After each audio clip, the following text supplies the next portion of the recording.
ছেড়ে দেওয়ার মধ্যে সুখ আছে। আর মনে করেন কেউ আপনি গালি দিয়েছে, তো আপনি অনেস্ট, আপনি সৎ এবং আপনি কোনো অন্যায় করেনি, আপনি মাজলুম, তারপরে আল্লাহর সন্তুষ্টির জন্য ছেড়ে দিলে, আচ্ছা ছাক কিছু দিয়েছে বা ওকে কিছু বললাম না, ছেড়ে দেন। এই ছেড়ে দেওয়ার মধ্যে যে এত সুখ, এটা আপনি বুঝতে পারতেন না। এই সুখটা উপলব্ধি করেছেন স্বয়ং রাসূল সাল্লাল্লাহু আলাইহি ওয়াসাল্লাম। মক্কা বিজয়ের দিন ওই যে বহু মানুষ এসে কি বলেছিল, ভয়ে কাঁপছে যে রাসূল সাল্লাল্লাহু আলাইহি ওয়াসাল্লাম তাদেরকে আবার মৃত্যুদণ্ড দেন কিনা, আছে না? আল্লাহ নবী বললেন যে লা তাসরিবা আলাইকুমুল ইয়াউমা, তোমাদের উপর আজকে আমার কোনো অভিযোগ নাই, ওয়া আনতুমুত তুলাকা, তোমরা মুক্ত, যাও, ছেড়ে দিল। এটা শান্তি। ইউসুফ আলাইহিস সালামের ভাইরা কুয়াতে ফেলে দিয়েছিল না, সেখান থেকে মিশরের বাজারে, সেখান থেকে রাজপ্রাসাদে, সেখান থেকে জেলখানায়, জেলখানা থেকে রাষ্ট্র ক্ষমতায়। কি লাইফ, ট্র্যাজেডি, লাইফের ট্র্যাজেডি দেখেছেন? এখন ইউসুফ আলাইহিস সালাম যখন শেষে ভাই থেকে চিনলেন, তিনি কি ভাইদের প্রতি প্রতিশোধ নিয়েছেন? বলেছেন যাও, মাফ করে দিলাম, ছেড়ে। এটাই শান্তি। আল্লাহর জন্য ত্যাগের মহিমার মধ্যে শান্তি আছে। আল্লাহ পাক আমাদেরকে ত্যাগ করার তৌফিক দান। তাই বলে সব জায়গায় আবার ত্যাগ করা যাবে না, এটাও মাথায় রাখতে হবে। বুঝতে পারছেন না কথা? মনে করেন যে আপনার পরিবারে আপনার বোনকে কেউ টিস করেছে, না বুঝতে পারি, ছেড়ে দিব? যা বাবা তুই টিস করেছিস, যা দিলাম, ছেড়ে দেখো। মনে করেন যে কারো সমাজের মধ্যে কাউকে ধর্ষণ করা হচ্ছে, না বুঝতে পারি, আমরা বলবো যে যাক মানবতা দেখালাম, ছেড়ে দিলাম, ইসলাম তো মানবতা ধর্ম, যাও ছেড়ে দিলাম, বললাম হবে? সব জায়গায় ইসলাম মানবতা শেখায় নাই, কারণ কোনো জায়গায় মানবতা না শেখানোটাই ফরজ। একজন চোরের উপর আপনি কি মানবতা দেখাবেন? একজন ধর্ষকের উপর আপনি কি মানবতা দেখাবেন যে আরো ধর্ষণ কর বাবা, যা, উৎসাহ দিবেন? একজন খুনি, আপনি কি তাকে মানবতা দেখাবেন? তা ফাঁসি দিবেন? তো এই যে কিছু মানুষ এখন বলে ইসলাম মানে শান্তি, আর শান্তি মানে শান্তির সুবাতাস, বুঝছেন? ওরা ওই যে ইসলাম থেকে বদর, উহুদ, খন্দক, খায়বার সব কাট করে ফেলছেন। এগুলো ইসলামে নাই।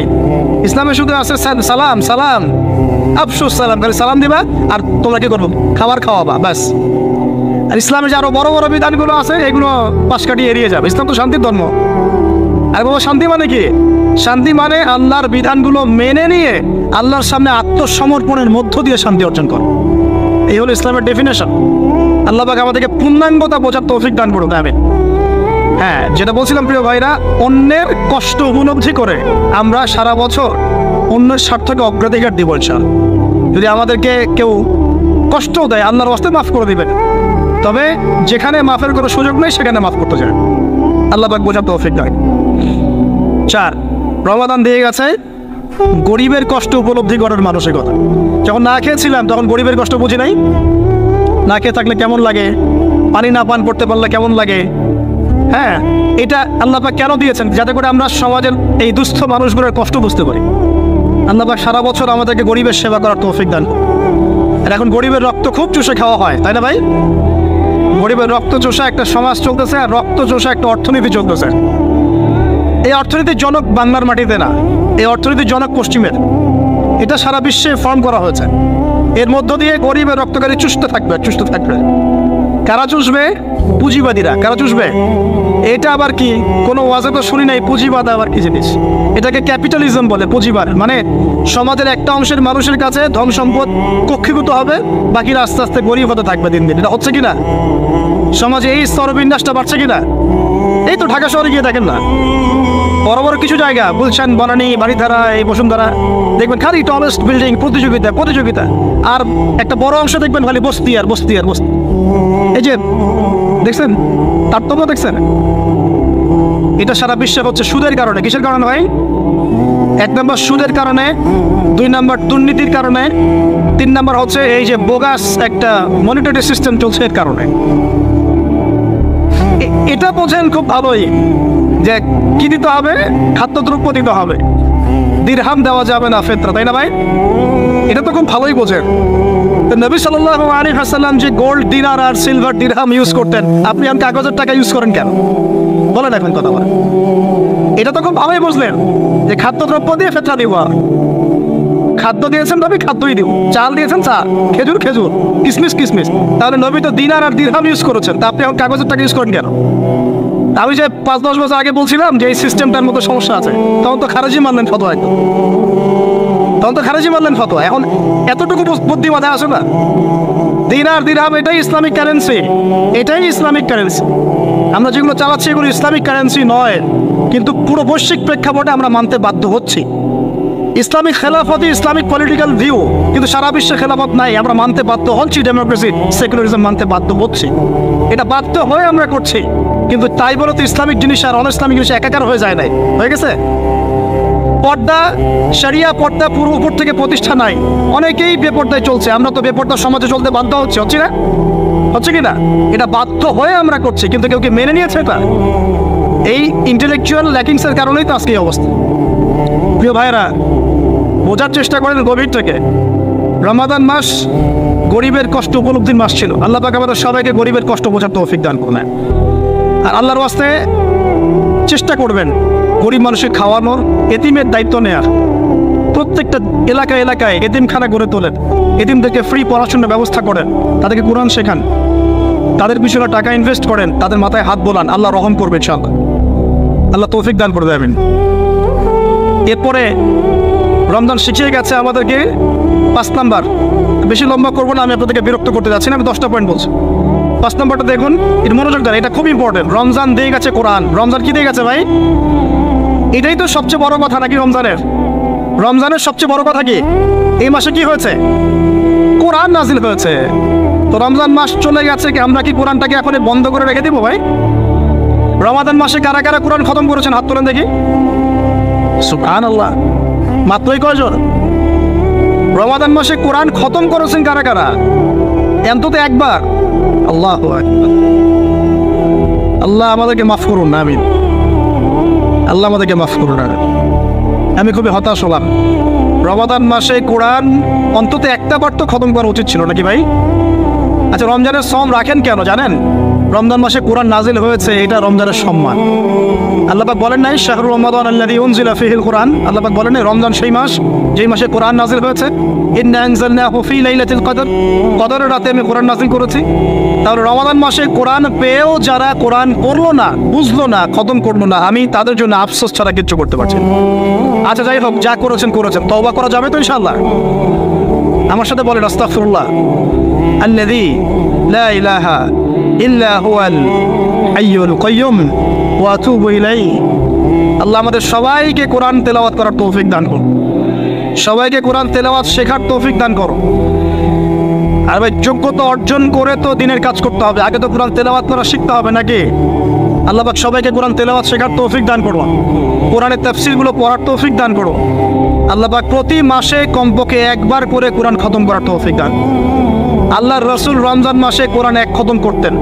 জিবরাইল আলাইহিস সালাম আসতেন, তিনি পড়তেন, তিনি শুনতেন, তিনি পড়তেন, তিনি শুনতেন। এভাবে তারা প্রতি রমাদানে কোরআন খতম করতেন কি না? তার মানে মাসে কোরআন খতম করা রাসূলের সুন্নাত না? আমরা কি এই সুন্নাতটা জীবিত করতে পারবো না ইনশাআল্লাহ? প্রত্যেক দিনে 1 পারা করে পড়লেই হয়ে যায়। 1 পারা মানে 20 পৃষ্ঠা। এই হাফেজি কোরআনের 20 পৃষ্ঠা, সময় লাগবে সর্বোচ্চ 1 ঘন্টা থেকে 1.5 ঘন্টা, সর্বোচ্চ 1 ঘন্টা থেকে 1.5 ঘন্টা। যারা হাফেজ তাদের সময় লাগে আধা ঘন্টাও না, আধা ঘন্টা। পারবো না ভাই ইনশাআল্লাহ? আল্লাহ পাক এই রমজান মাসের এই কোরআনকে সারা বছর আঁকড়ে ধরার তৌফিক দান করুন। এই কোরআন নাজিল হওয়ার পরেই আইয়ামে জাহিলিয়াত পরিবর্তন হয়েছিল। আবু জাহেলের শাসন পরিবর্তিত হয়ে মুহাম্মাদের শাসন হয়েছে। অতএব কোরআন থেকে বিমুখ জাতি কখনো দিন কায়েম করতে পারবে না। আল্লাহ পাক বোঝার তৌফিক দান করুন, আমিন। আমাদের যুবক ভাইরা একটু ওয়াদা করতে পারি তো ইনশাআল্লাহ সবাই কোরআন তেলাওয়াত করা শিখবো, প্রত্যেক মাসে 1 খতম দেবো ইনশাআল্লাহ, কোরআনের অর্থ পড়বো ইনশাআল্লাহ। না অর্থ পড়ার দরকার নাই, খালি প্রত্যেক হরফে 10 লাখই কামাই করবো, অর্থ পড়ার কোনো দরকার নাই ভাই? আচ্ছা যাক, কিছু মানুষ আবার রাগ করে অর্থ পড়তে বললে, কারণ স্বার্থ আছে। যদি আপনারা কোরআনের অর্থ পড়া শুরু করেন এবং হাদিস চর্চা করা শুরু করেন, দিনই পড়াশোনা করা শুরু করেন, তখন তো অনেক ধর্ম ব্যবসা বন্ধ হয়ে যাবে। কথা বুঝতে পারছেন না মনে হয়? আপনারা যদি শিক্ষিত হওয়া শুরু করেন, কোরআনের A to Z অর্থ পড়া শেষ করেন, হাদিসগুলো পড়া শুরু করেন, ওলামায়ে কেরামের সাথে পরামর্শ করে বইপত্র পড়া শুরু করেন, হ্যাঁ, বিভিন্ন ইসলামিক কোর্সগুলো করতে থাকেন, আস্তে আস্তে আপনার যোগ্যতা বাড়বে। তখন তো আপনি কি করবেন না? ধর্মের নামে বিভ্রান্ত হতে চাইবেন না। অনেকের তখন ধর্ম ব্যবসাটা কি হবে? বন্ধ হয়ে যাবে। অতএব এই কারণে অনেকে চায় না যে মানুষ কোরআনের অর্থ বুঝুক। আমি আমার মন থেকে আপনাদেরকে রিকোয়েস্ট করছি, সবাই কোরআনের অর্থটা পড়ার চেষ্টা করেন। পারা যাবেন ইনশাআল্লাহ ভাই? আল্লাহ আমাকে তৌফিক দেখ, আপনাদের সবাইকে তৌফিক দান। আর কমপক্ষে দিনে এক পারা করে কোরআন তেলাওয়াত করবেন। আল্লাহ মা বোনদেরকে তৌফিক দেখ, আপনাদের সবাইকে তৌফিক দেন। এটা হলো 5 নাম্বার। 6 লাইলাতুল কদর মনে আছে কোন দশকে ছিল? আচ্ছা কি মনে হয় আপনাদের এবার কদর কততম রাতে ছিল? কি মনে হয় বলেন তো, কে কি বলেন? বেজর তো জানি, কার কার মনে হয় 21 ছিল? কার মনে হয় 23, 27, 29? কার কার কি মনে হয়?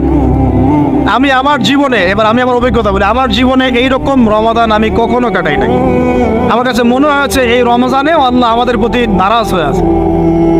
পুরো রমজান চলে যাচ্ছে, বৃষ্টি হচ্ছে না, এই সামান্য একটু বৃষ্টি, অথচ রমজান মাস আসার আগেই পরিবেশ ঠান্ডা হয়ে যেত না? আগে রমজান মাসে কন্টিনিউয়াসলি বৃষ্টি হতো, স্পেশালি শেষের দশকে অনেক বৃষ্টি হতো, এবং বৃষ্টি ছিল একটা আলামত যেটা দেখে আমরা চিনতে পারতাম যেটা কদরের রাত হতে পারে। এবার চেনাই যাচ্ছে না, খেয়াল করে দেখেন নাই? গরম, আর আমরা তো ঢাকা ছিলাম, গরমের তীব্রতায় থাকা যাচ্ছে না, এসি থেকে বাইরে বেরিয়ে হওয়া যাচ্ছে না। আল্লাহ পাক নারাজ, ইস্তেসকার দোয়া করা হচ্ছে, বৃষ্টি হচ্ছে না। চিন্তা করতে পারেন? আর এমনও যুগ ছিল যে ওলামায়ে কেরাম, মানে দিনের যারা রিপ্রেজেন্টেটিভ আলেম ওলামা মুত্তাকি পরহেজগার ব্যক্তিরা আনাচে কানাচে দোয়া করতো, সাথে সাথে বৃষ্টি নামা শুরু হতো। আমরা যেভাবে শোনেন কেন হচ্ছে না? কারণ আমরা হয়তোবা এখনো সেই পর্যায়ের তাকওয়া, সেই পর্যায়ের আল্লাহ ভীতি এখনো অর্জন করতে পারি নাই যে আমরা দোয়া করলেই সাথে সাথে কবুল হয়ে যায়। হয়তোবা আমাদের ভিতরে অনেক ত্রুটি আছে, এই ত্রুটিগুলো আগে দূর করতে হবে। আল্লাহ পাক তৌফিক দান করুন। আর আমার মনে হয় এমন অনেক মানুষ এই বাংলার জমিনে আছেন যারা যদি এই নামাজের সুযোগ পেতেন তাহলে তারা দোয়া করার সাথে সাথেই বৃষ্টি বর্ষণ, কিন্তু তারা সুযোগ পাচ্ছেন না। এই একজন ছেলে বুঝতে পারছে কথার অর্থটা কি। এখন বহু মানুষ বাংলার মাটিতে আছে, হয় তারা যদি সুযোগ পেত নামাজটা পড়ার হয়তো বা বৃষ্টি হতো। নাই বুঝলেন, একটু লেটে বোঝেন। আচ্ছা, বাংলাতে এমন অনেক মানুষ আছে যারা নীরবে নিভৃতে তাহাজ্জুদে আল্লাহর কাছে এত কান্নাকাটি করে, এত আমল করে, এত পরহেজগার মানুষ, তাদের দোয়ার বদৌলতে অনেক কিছু হয়। এটা আপনার বিশ্বাস করেন?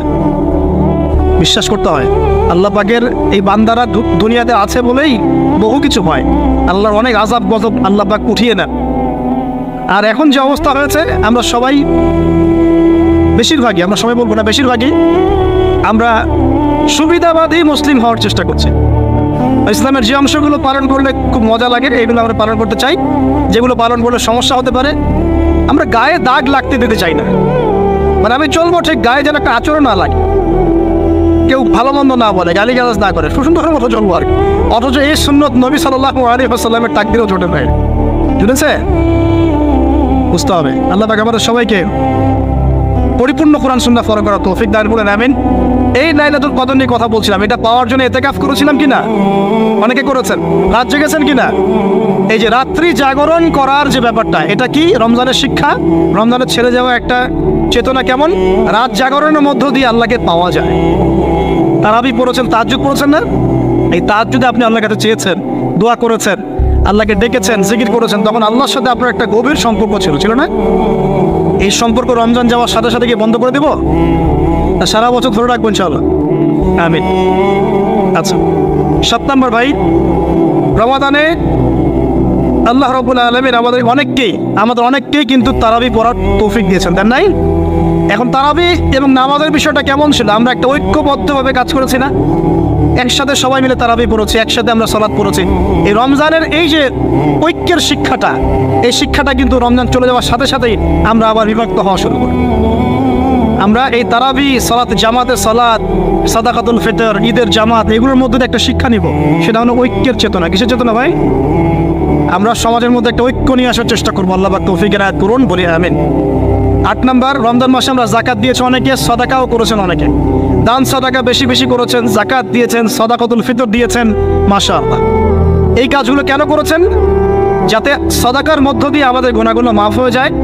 আল্লাহ পাক আমাদেরকে এই সাদাকার ওসিলায় কাল কিয়ামতে মাফ করেন, আরশের ছায়া দেন এবং জান্নাত দান করেন। এই দান সাদাকার সিলসিলাটা, বেশি বেশি দান সাদাকার সিলসিলাটা সারা বছর চালু রাখতে হবে। আল্লাহ পাক তৌফিক না করেন। আর এই দান করার সময় খেয়াল রাখবেন দানের টাকা কোথায় যাচ্ছে, খেয়াল রাখবেন আপনার দানের টাকা যাচ্ছে কোথায়, খেয়াল রাখতে হবে। এগুলো সমস্যা চলছে না সমাজে? দান কোথায় করবেন খেয়াল রাখবেন, কোন জায়গায় দান করলে আপনার দানটা সঠিকভাবে ইউটিলাইজ করা হবে এবং ইসলামের পথে এটা কাজে লাগানো হবে, এটা খেয়াল রাখবেন আপনার দানটা সঠিকভাবে ব্যয় হচ্ছে কিনা। এই জন্য আমি পরামর্শ দিই, আগে আপনি আপনার আত্মীয়দের হক আদায় করেন, গরিব আত্মীয় স্বজনকে বেশি বেশি দান করার চেষ্টা করেন, তাদেরকে যাকাত দেওয়ার চেষ্টা করেন। এরপর ফি সাবিলিল্লাহ, দিনের কাজগুলো যেগুলো হয়, দিনের মসজিদ, দিনের মাদ্রাসা, দিনী মেহনত, দিনী অ্যাসোসিয়েশন, দিনী কোনো প্রজেক্ট, এইগুলোতে আপনি বেশি বেশি দান খয়রাত করার চেষ্টা করেন। আল্লাহ পাক তৌফিক দান করেন, আমিন। 8 নম্বর 9, তারাবি, তাহাজ্জুদ নামাজ, এগুলো আমাদের ঐক্যের চেতনা শিখিয়েছে। আমরা শাওয়াল মাস আসার সাথে সাথে যেন এগুলো ভুলে না যাই। এবং ওই যে প্রথমে বলেছিলাম যে রমাদান মাসে কেবলা পরিবর্তন হয়েছে, একটা নতুন জাতির উত্থান ঘটেছে, মানে ইহুদি খ্রিস্টান জাতির সাথে আমরা বিচ্ছেদ ঘোষণা করেছি। এখন সারা বছর আমরা যেন তাদের কৃষ্টি কালচার এগুলো ফলো করা শুরু না করি। কেবলা পরিবর্তনটা মানে কি? মানে ওদের সাথে আমরা চলবো না, আমরা নতুন কেবলা নিয়ে এসেছি, নতুন জাতি আমাদের। এখন আমরা কি আমাদের জীবনের বিভিন্ন ক্ষেত্রে আমরা কি ওদের আদর্শ, ওদের নীতি, ওদের রীতি এগুলো ফলো করতে পারি? পারি না। যদি কেউ করি তাহলে কেবলা পরিবর্তন অর্থ আমরা বুঝতে পারি নাই। এটা আমাদের খুব ভালো করে আয়ত্ত করতে হবে। আর সর্বশেষ যে কথাটা বলতে চাই সেটা হলো, রমাদান মাসে ওই যে বদরের যুদ্ধ হয়েছিল, মনে আছে? ওই যে প্রথমে বলেছিলাম, তো বদরের যুদ্ধটা ছিল জালেমের বিরুদ্ধে মাজলুমের অবস্থা। আবু জাহেলরা জালেম ছিল না, নবী সাল্লাল্লাহু আলাইহি ওয়াসাল্লাম তারা মাজলুম ছিলেন না। এই যে মাজলুমের লড়াই জালেমের বিরুদ্ধে, এটা সারা বছর কন্টিনিউ থাকতে হবে।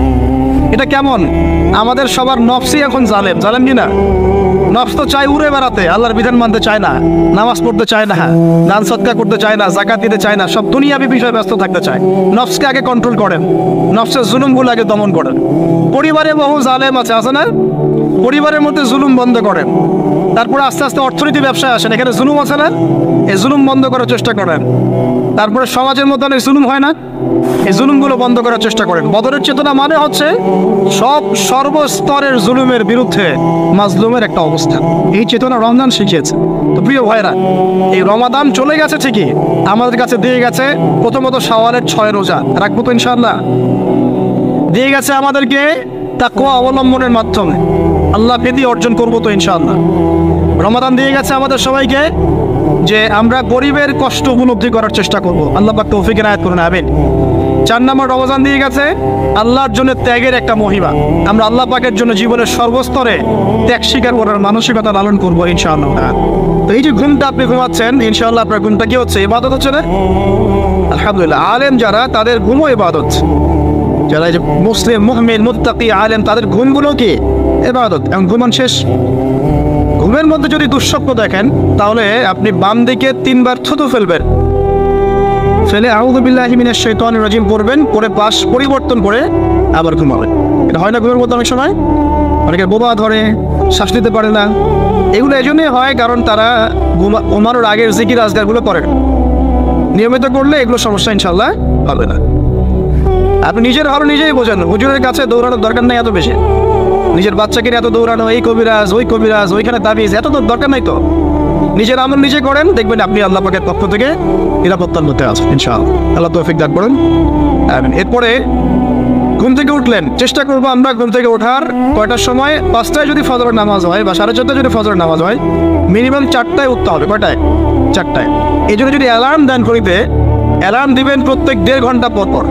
মনে করেন যে আপনি 1.5 ঘন্টা ঘুমাতে যাচ্ছেন, তাহলে 1.5 ঘন্টা পরে অ্যালার্ম সেট করবেন, অথবা 3 ঘন্টা পর, অথবা 4.5 ঘন্টা, অথবা 6 ঘন্টা। মানে 1.5 ঘন্টার গণিতক দিয়ে আপনি অ্যালার্ম সেট করবেন, দেখবেন উঠতে পারবেন খুবই ইজিলি। এতে 1.5 ঘন্টায় আপনার ঘুমের সার্কেলটা পূর্ণ হয়। একটা ঘুমের সার্কেল পূর্ণ হতে আমাদের মাথায় তো রেস্টের দরকার আছে, এটা পূর্ণ হতে 1.5 ঘন্টার মতো সময় লেগে যায়। তো এটা একটা ট্রিক বললাম আপনাদেরকে, আপনি করতে পারেন, উপকৃত হবেন ইনশাআল্লাহ। তো ফজরের নামাজের মিনিমাম আধা ঘন্টা আগে আমাদের ওঠার অভ্যাস করতে হবে। এই যে ঘুমটা ভাঙলো, ভাঙার সাথে সাথে কি করবো? ভাঙার সাথে সাথে আল্লাহ শুকরিয়া, আলহামদুলিল্লাহিল্লাযী আহইয়ানা বা'দা মা আমাতানা ওয়া ইলাইহিন নুশুর। ব্যাস, এই যে ইবাদত হয়ে গেল। এবার আপনি আরেকটা দোয়া পড়বেন, শিখে নেন।